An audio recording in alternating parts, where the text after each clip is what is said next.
Welcome back, everybody, to another deep dive. So today we're looking at this film, The Power and the Glory, from 1933, right in the thick of the Depression. And kind of funny because that was also the year Prohibition was repealed. Oh, wow. Interesting. Yeah, so kind of a year of big changes and extremes, it seems. And speaking of extremes, this film, The Power and the Glory, you seem to be really fascinated by it. You sent in like a ton of stuff about it. So what is it about this movie that's got you so intrigued? Well, I think it's really cool how this film, wasn't like a smash hit or anything back then, but it used this filming technique that became like super famous later in the movie I bet you've heard of, Citizen Kane. Oh, yeah, for sure. So it's like, this hidden gem that was ahead of its time in a lot of ways. Yeah, like a historical artifact and a glimpse into the future of movies all rolled into one. Yeah, exactly. Okay, well, let's get into it. The Power and the Glory, what's the story all about? Well, it's about this guy, Tom Garner, who's like a railroad tycoon. Classic rags to riches story. But get this, the movie starts with his funeral. Wait, they start the movie with the guy already dead. Yeah. Talk about starting with a bang. Right. Why would they do that? Well, it's called nonlinear storytelling, which basically means the events of the story aren't shown in order. Okay. So it unfolds in flashbacks, and they're narrated by another character in the film. And you got to remember, this was 1933. Like, audiences back then were used to a very straightforward way of telling stories, beginning, middle, end. So this jumping back and forth in time, that must have blown their minds. Yeah, I can imagine. It was incredibly innovative for the time. Okay, so they start with the ending, showing us this powerful guy's downfall right from the start. Kind of makes you wonder, how did he get there? Yeah. What were the choices he made along the way? Exactly. That's what makes it so gripping. You want to know, how did this guy go from rags to riches, only to end up like this? Right. And the film dives into all that, his ambition, the compromises he makes to get to the top. And you see the cost of all that success. His family life falls apart. He does some pretty ruthless things in business. It's like, even with all the wealth and power, he's not really happy. So it's like the classic, be careful what you wish for kind of thing. Exactly. He achieves the American dream, but it seems like it's not all it's cracked up to be. There's this emptiness there. Wow, that's pretty heavy stuff for 1933. Yeah. And who played this tragic hero? Spencer Tracy. Oh, wow. Yeah, he was already a big star even back then. He was. Oh. And he brings so much depth to the character. Like, you can really see the inner struggle behind the success, Yeah. I mean, it sounds like a pretty complex role. So who came up with the story? Who wrote it? So, the screenplay was written by Preston Sturges. Okay. And this was actually his first big Hollywood gig. Like, it was his breakout moment. So they must have seen something special in his writing. Oh, yeah. In fact, they gave him a share of the profits from the movie for his script, which was unheard of back then. Really? Wow, they must really believed in him. They definitely did. They saw his talent. But even with all that talent, it sounds like the actual making of the film wasn't exactly a walk in the park. Oh, yeah, I was going to ask about that. It seems like it was a really tough production. Yeah. Filming went way over budget, over schedule. And from everything I've read, it was a pretty intense experience for everyone involved. Like, even the makeup artist, Dick Smith, he described it as really challenging. Long days, a lot of pressure to get it right with this new way of telling the story. Man, that's crazy. So there's like a whole other story happening behind the scenes, like a contrast to the glory we see on screen, right? Yes, exactly. And that tension between the polished surface and the messy reality, it runs through the film itself, It makes you think about what people sacrifice to achieve success and whether it's really worth it in the end. Yeah. It's making me realize there's a lot more going on beneath the surface of this movie than I initially thought.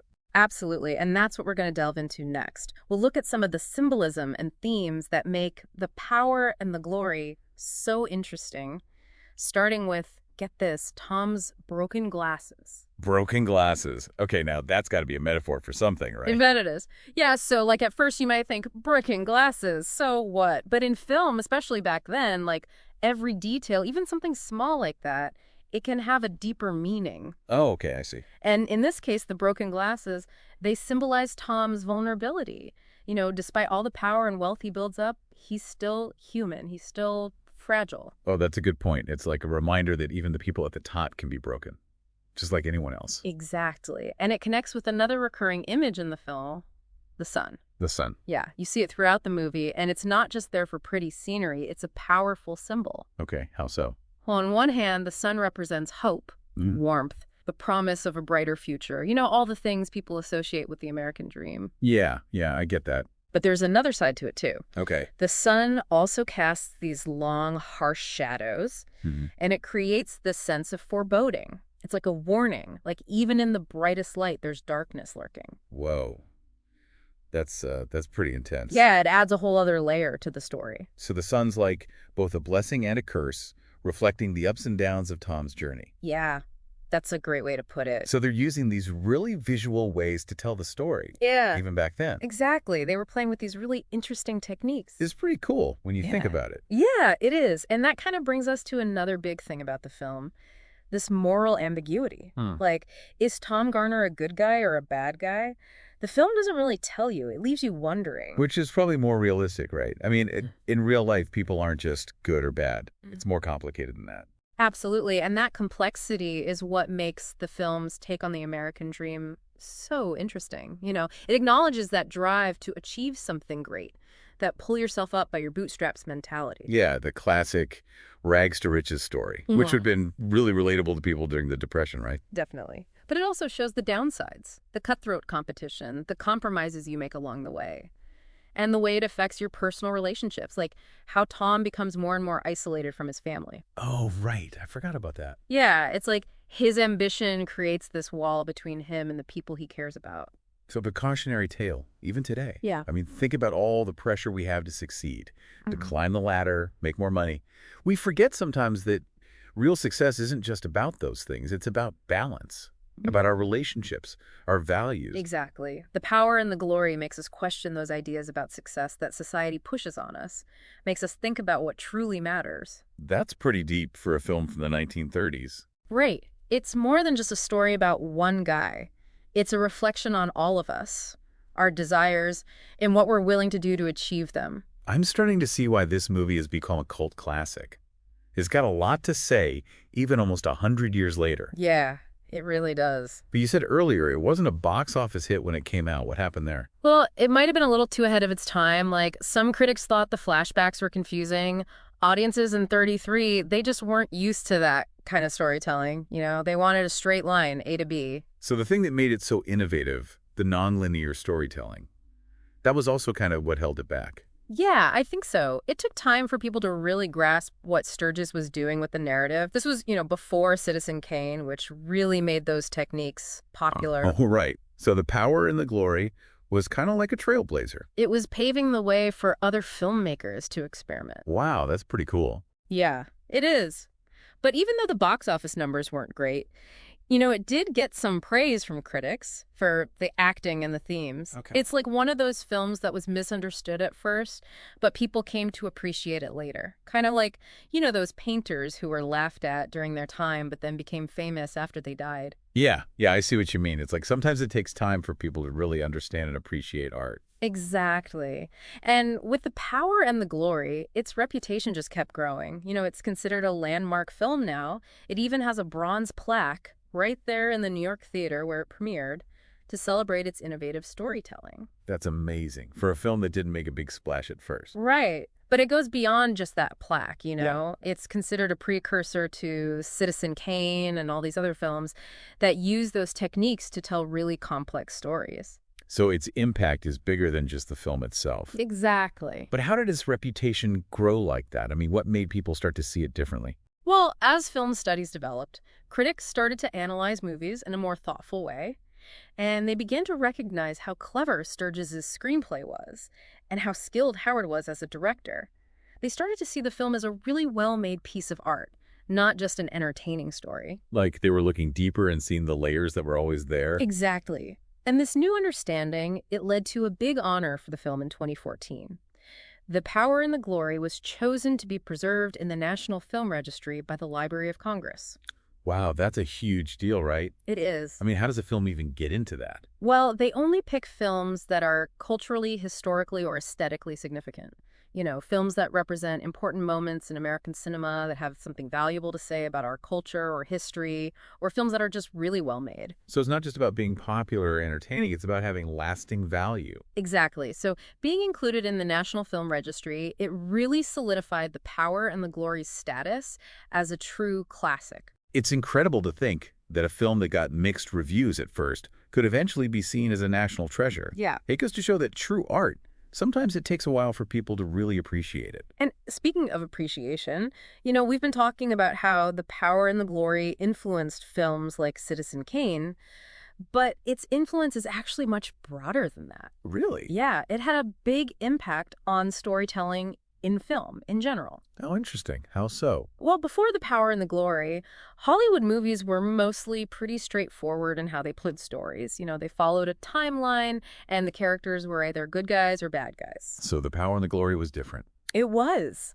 By using those flashbacks and a nonlinear narrative, it showed a more realistic view of the characters and the themes. Like, it proved that you don't have to tell a story in order for it to be good, and that characters can be flawed and still be interesting. Yeah, that makes sense. It's like real life, right? It's messy. Exactly. And The Power and the Glory, it kind of opened up the possibilities for filmmakers and made it okay to explore more complex themes, to show characters who weren't just good or bad. So The Power and the Glory wasn't just a good film itself. It changed the way stories were told on screen. Exactly. That's a pretty amazing legacy, wouldn't you say? Yeah, definitely. Mm-hmm. It's incredible how one film can have such a big impact. So we've talked about its influence on other filmmakers and its recognition by the Library of Congress. But what about its relevance to us, the viewers? Why should we care about a movie that was made almost 100 years ago? It really makes you think how something that was maybe even dismissed or forgotten can become like this masterpiece later on. What do you think changes that perspective? Yeah, that's a great question. It's interesting how art can kind of gain new meaning over time. I think there's probably a few things that can play into it. Sometimes, a work of art is just ahead of its time. It might use techniques or ideas that people just aren't ready for yet.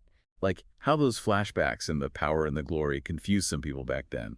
But now we see how clever that was. Yeah, exactly. Or sometimes a film might connect more with people later on because, the world has changed and what they're going through is different. Like how The Power and the Glory deals with ambition and feeling disappointed. That probably meant something different to people struggling through the Depression than it does to us now, in our world with all this technology and stuff. Yeah, so it's like the film is this time capsule in a way, showing us what life was like back then, but also talking about stuff that's always relevant. Yeah, for sure. And over time, you get new critics and scholars who look at the film with fresh eyes. They might see things that others missed before. So it's not just the art changing, it's how we see it that changes too. Exactly. And sometimes art needs that time to breathe, It needs that distance for people to really step back and see the whole picture. Like stepping back from a painting. Yeah, exactly. And it makes you think about Preston Sturges, the screenwriter. He worked so hard on this film, but it didn't really make him a ton of money back then. But now, decades later, it's this important part of his legacy, and it kind of helped lead to his later successes. So sometimes it's not about the immediate success, it's about the long-term impact. Yeah, totally. Art can influence other artists and inspire new creations in ways that you can't really measure. And that brings us back to you, our listeners. The whole reason we're doing this deep dive is to explore these fascinating things together. And hopefully we've given you a new appreciation for The Power and the Glory, and maybe you'll even want to watch it now. And when you watch it, remember all the things we talked about. The unique way it tells the story, the characters, those themes, how people reacted to it, and how it's still relevant today. It's like traveling back in time to 1933, but also thinking about how it connects to your life now. That's what makes great art so special, right? It can connect with people across time and cultures. It makes us see the world in new ways and ask big questions. And you never know, maybe you'll find something new in The Power and the Glory, something that speaks to you differently than it did to people back then or even to us just now. Yeah. Art is always open to interpretation. So go out there and explore and see what The Power and the Glory has to offer you. And always remember, the best adventures are often the ones you don't expect. Very well said. Ah. That's all the time we have for today's deep dive, but we'll be back next time with another great topic and more thought-provoking sources to explore together. So keep those questions coming and keep learning. And most importantly, never stop diving deep. See you next time.